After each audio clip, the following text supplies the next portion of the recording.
नाज़रीन अस्सलाम वालेकुम, आप देख रहे हैं हमारा यूट्यूब चैनल और फेसबुक पेज और मैं हूं आपका मेज़बान गालिब सुल्तान। नाज़रीन, हाल ही में एक बहुत बड़ी पेशरफ्त देखने में आई है और डेवलपमेंट ये है कि पाकिस्तान गवर्नमेंट ने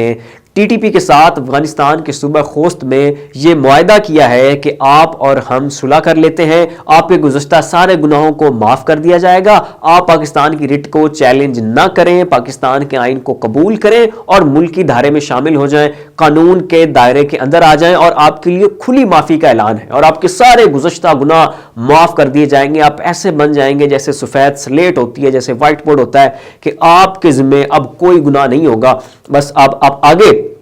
पाकिस्तान की रिट को चैलेंज ना करें, हमारे आइन को एक्सेप्ट करें, आप और हम हमारे दरमियान जी सुलह हो जाएगी और टीटीपी का हर एक बंदा उतना ही रिस्पेक्टेबल होगा, उसकी उतनी ही वैल्यू होगी जितनी एक आम पाकिस्तानी शहरी की है। नाज़रीन, ये पीस एग्रीमेंट टॉक्स पिछले 2 हफ्ते से चल रही थी, इसकी बहुत सारी डिटेल्स हैं जो कि मंजर आम पर नहीं लाई गई। यहाँ तक कि ये बात भी पोशीदा है कि वो कौन से पाकिस्तानी ओहदेदार है जो वहां पर बैठ के तालिबान के साथ पीस टॉक्स कर रहे हैं, यानी ये नाम भी जाहिर नहीं किए गए हैं कि कौन से पाकिस्तानी वहां पर पाकिस्तान की नुमाइंदगी कर रहे हैं। इवन के टीटीपी की जानिब से भी ये क्लियर नहीं है कि कौन से उनके तर्जमान हैं जो वहां पर टीटीपी के नुमाइंदगान हैं। लेकिन दरमियान में जो फैसिलिटेटर हैं वो हक्कानी नेटवर्क के सरबरा सिराजुद्दीन हक्कानी हैं और ये अफगानिस्तान के मौजूदा गवर्नमेंट के डिफेंस मिनिस्टर भी हैं। पाकिस्तान और हक्कानी नेटवर्क के दरमियान एक कदीम याराना है, इनके दरमियान दोस्ती है, ये एक दूसरे के लिए बड़े नरम गोशे रखते हैं। तो इसलिए जो हक्कानी नेटवर्क है वो इस सुलह सफाई करवाने के अमल में पेश है। अब नाज़रीन, सवाल यहाँ ये पैदा होता है कि आखिर कौन सी वजूहात हैं कि जिसकी वजह से पाकिस्तान इस पीस एग्रीमेंट का हिस्सा बनना चाहता है। तो नाज़रीन, वजह यह है कि पाकिस्तान की इकॉनमी कोलैप्स करने जा रही है, हमारे मुल्क का दिवालिया होने वाला है, पाकिस्तान में तरक्याती मंसूबे चल रहे हैं, CPEC चल रहा है, पाकिस्तान को आलमी साजिशों का निशाना बनाया जा रहा है, आलमी मोहरे जो हैं वो पाकिस्तान के ऊपर नजरें टिका के बैठे हैं, इसे नुकसान पहुंचाने की कोई कसर नहीं उन्होंने उठा रखी और हर मौके के ऊपर पाकिस्तान को नुकसान पहुंचाते हैं। तो इकॉनमी क्रैश कर रही है, तरक्याती मंसूबे शुरू हो रहे हैं, फॉरेन इन्वेस्टमेंट्स आ रही हैं और देखें भारत ने अभी न्यूजीलैंड की टीम के साथ क्या किया, टीटीपी की धमकी देके एहसानुल्लाह एहसान को लेके एक झूठी खबर देके उन्होंने न्यूजीलैंड का ट्रिप कैंसिल करवा दिया। तो नाजरीन, अगर यही सूरत हाल रहती है, अगर पाकिस्तान और टीटीपी के दरमियान, जो कि अब हालिया अगर आप देखें कि अफगानिस्तान में जैसे ही तालिबान की गवर्नमेंट आई है तो टीटीपी फिर से एक्टिव हो गई, इन्होंने अपने स्लीपिंग सेल्स को एक्टिव किया है, पूरे पाकिस्तान में इन्होंने फिर से खलबली सी मचा दी है, जहां पे मतलब इनकी कमर बिल्कुल टूट चुकी थी, इनका नामो निशान ऑलमोस्ट खत्म हो चुका था, इनका बिल्कुल वो एक्टिविटीज महदूद हो चुकी थी। लेकिन जैसे ही वहां पे एक गवर्नमेंट आई है तालिबान की तो इन्हें एक ऐसा तहर्रुक मिला, इन्होंने फिर से एक ऐसी जान पकड़ी है कि पहली दफा भी इन्होंने इतने जोरों शोर से हमले नहीं किए जितने जोरों शोर से ये हमले अब कर रहे हैं। तो पाकिस्तान अपने वसी तर मफादात को देख रहा है कि अगर इनके साथ पीस टॉक्स नहीं होती हैं, हम एक साथ मिल के टेबल टॉक नहीं करते हैं, पीस एग्रीमेंट नहीं होता है, तो इनके और पाकिस्तान के दरमियान जंग होगी और वो जंग 3 से 4 साल तक जा सकती है। और उसमें बड़ा मसला ये है कि टीटीपी किसी एक जगह पे कन्फाइन नहीं है, मतलब ये नहीं हम कह सकते कि ये इस जगह पे मौजूद है और इस जगह पे हमला करो और इन्हें खत्म कर दो। लेकिन इसलिए इनके जो सेल्स हैं, इनके जो स्लीपिंग सेल्स हैं वो पूरे पाकिस्तान में स्कैटर्ड हैं, बिखरे हुए हैं, लिहाजा एकदम से टीटीपी के स्ट्रक्चर्स को खत्म नहीं किया जा सकता और अब तो ये पहले से कई गुना ज्यादा मुनज़्ज़म हो चुके हैं। तो इसलिए पाकिस्तान अपने वसीतर मफादात को देख रहा है कि अगर इनके साथ जंग होती है, पाकिस्तान के तरक्याती मंसूबे मुतासिर होंगे, CPEC मुतासिर होगा, आलमी सतह पे मसलन IMF के साथ हमारे जो मामलात हैं वो मुतासिर होंगे, FATF के साथ जो चीज़ें चल रही हैं वो बहुत बुरी तरह मुतासिर होगी। तो इसलिए पाकिस्तान मजबूर है कि अपने कातिलों के साथ टेबल टॉक करे, ठीक है। तो इसलिए अब पाकिस्तान इन पीस एग्रीमेंट्स की जाने बढ़ रहा है। तो अब यहाँ पे दूसरा सवाल ये है कि टीटीपी को आखिर कौन सी मजबूरी आ पड़ी है कि वो पाकिस्तान के साथ टेबल टॉक आ रहे हैं, जनाब पीस एग्रीमेंट करना चाह रहे हैं। तो नाज़रीन, उसके पीछे बड़ी वजह यह है कि पहले ये बहुत ज़्यादा मजबूत होते थे, ये बहुत ज़्यादा स्ट्रॉन्ग थे, लेकिन फिर पाकिस्तान की तरफ से इनके खिलाफ एक स्ट्रॉन्ग एक्शन लिया गया, ऑपरेशन राहे रास शुरू हुआ, ऑपरेशन ज़रबे अज़्ब शुरू हुआ, फिर ऑपरेशन रद्दुल फसाद शुरू किया गया। तो इन ऑपरेशंस में टीटीपी की इस कदर कमर तोड़ दी गई कि आप कह लें कि इनकी अब जान तकरीबन निकल चुकी थी, इनके पल्ले अब कुछ रह नहीं गया था। तो इसलिए इनके बहुत सारे लोग यहाँ से भाग के अफगानिस्तान गए, वहाँ पर इन्होंने पनाहें ली और फिर ये वहाँ से बैठ के पाकिस्तान के खिलाफ ऑपरेट करते रहे।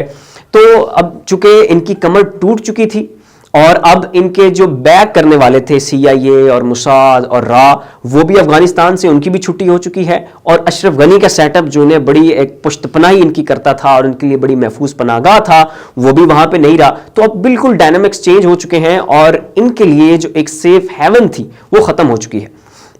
تو اس لیے یہ اب دیکھ رہے ہیں کہ اگر یہ پیس ایگریمنٹس میں آگے نہیں آتے ہیں تو اس صورت میں بھی ان کو کچلا جائے گا، لیکن اگر یہ کوئی امن معاہدہ کر لیتے ہیں تو اس صورت میں ان کی جان بھی بچ جائے گی، اور یہ جو افغانستان میں بیٹھ کے جلا وطنی کاٹ رہے ہیں پاکستان سے بھاگے ہوئے، ان کی جلا وطنی بھی ختم ہو جائے گی. یہ واپس اپنے رشتہ داروں اہل و عیال کے ساتھ آ کے اپنی ایک پرامن زندگی بھی شروع کر سکتے ہیں، اور پھر یہ اپنے ایسے بہت سے مطالبات منوا سکتے ہیں جو کہ یہ جنگ کے ذریعے بھی حاصل نہیں کر سکتے. تو یہ وہ وجوہات ہیں کہ جن کی وجہ سے TTP کو بھی اب پیس ایگریمنٹ کی جانب بڑھنا پڑ رہا ہے. ناظرین، جب طالبان کی افغانستان میں حکومت آئی تو اس وقت یہ کہا جا رہا تھا کہ جی اب طالبان کی حکومت آ گئی ہے، یہ TTP کا کلا کما کر دیں گے، ان کی کمر توڑ کے رکھ دیں گے، ان کے اوپر حملہ بول دیں گے. تو ایسا کچھ بھی نہیں ہوا. اب جب پاکستانی آفیشلز کی طرف سے ان سے رابطہ کیا گیا اور ان سے کہا گیا کہ آپ TTP کی کمر توڑے، تو انہوں نے یہ یقین دہانی تو کروائی ہے کہ ہم TTP کو افغان سرزمین پاکستان کے خلاف استعمال نہیں کرنے دیں گے، لیکن انہوں نے ساتھ یہ نہیں کہا کہ ہم TTP کے اوپر خود حملہ بولیں گے. لیکن جب افغان طالبان کی امریکہ کے ساتھ جنگ چل رہی تھی، اشرف غنی کے ساتھ جنگ چل رہی تھی، تو تب TTP اور طالبان کے درمیان امن تھا. کبھی بھی TTP نے افغان طالبان کو نشانہ نہیں بنایا. تو اس لاج میں، اس میں جو ان کا ایک اپنا ایک فرینڈلی ریلیشن شپ تھا، اس کی بنیاد پہ اب افغان طالبان کا کہنا ہے کہ وہ TTP کے اوپر ڈائریکٹ حملے لانچ نہیں کر سکتے، تاہم وہ اس بات کو یقینی بنائیں گے کہ کبھی بھی TTP افغان سرزمین کو استعمال کرتے ہوئے پاکستان کے خلاف ایکٹیو نہ ہو. تو یہاں تک تو افغان طالبان ہمارے لیے گنجائش نکال سکتے تھے، لیکن اس سے آگے بڑھنے کے لیے، یعنی ان کے اوپر باقاعدہ ایک جنگ مسلط کرنے کے لیے وہ تیار اور آمادہ نہیں ہوئے ہیں. اب ناظرین، عمران خان صاحب کی حکومت نے بہت اچھی طرح ذہن سازی کی ہے تاکہ TTP کے ساتھ یہ امن مذاکرات میں آگے بڑھ سکیں. عمران خان نے سب سے پہلے TRT میڈیا کو اپنا ایک انٹرویو دیا. وہاں پہ انہوں نے باقاعدہ طور پہ بڑا کھلم کھلا اور کلیریفائی کیا، جسٹیفیکیشن دی کہ انہیں TTP کے ساتھ اچھے تعلقات کی ضرورت ہے. پھر عمران خان صاحب نے اپنا شاہ محمود قریشی صاحب نے بہت ساری سٹیٹمنٹس دی، بہت سارے تجزیے دیے. پاکستانی صدر عارف علوی صاحب نے باقاعدہ ایک نیشنل سطح پہ شو کا ٹاپک ہی بالکل یہی تھا، اور اس پورے شو میں انہوں نے اس پوائنٹ کو جسٹیفائی کیا ہے کہ پاکستان کو TTP کے ساتھ امن معاہدے میں آگے بڑھنے کی ضرورت ہے، اور یہی ایک واحد راستہ ہے. کیونکہ اگر پاکستان اس خلفشار میں مزید آگے بڑھتا ہے تو پاکستان اکانومیکلی ایک ایسی ایک منجدھار میں ہے کہ ہم اس وقت کسی بھی مزید نئے رسک کو برداشت نہیں کر سکتے ہیں. تو اس لیے اس کے لیے جو گراؤنڈ کلیئر کرنا تھا، جو ذہن سازی کرنی تھی عوام کی، وہ انہوں نے کر لی ہے، اور اب یہ پیس ایگریمنٹس کی جانب بڑھ چکے ہیں، اور وہ بھی اپنی ایک کسی حد تک حتمی شکل اختیار کر چکے ہیں. تو ناظرین، اس وقت عمران خان کی حکومت کو بہت زیادہ پریشر کا سامنا ہے. اپوزیشن بہت سارے سوال اٹھا رہی ہے. وہ شہداء کے لواحقین کہ جن کے اپنے مارے گئے، مثلا APS دیکھیں، GHQ کو نشانہ بنایا گیا، ہمارے دربار، ہمارے امام برگاہ، ہمارے سارے جتنے بھی پبلک پلیسز تھیں، حتیٰ کہ چرچ، مندر، کوئی مقام انہوں نے ایسا نہیں چھوڑا جس کو انہوں نے نشانہ نہیں بنایا. تو اب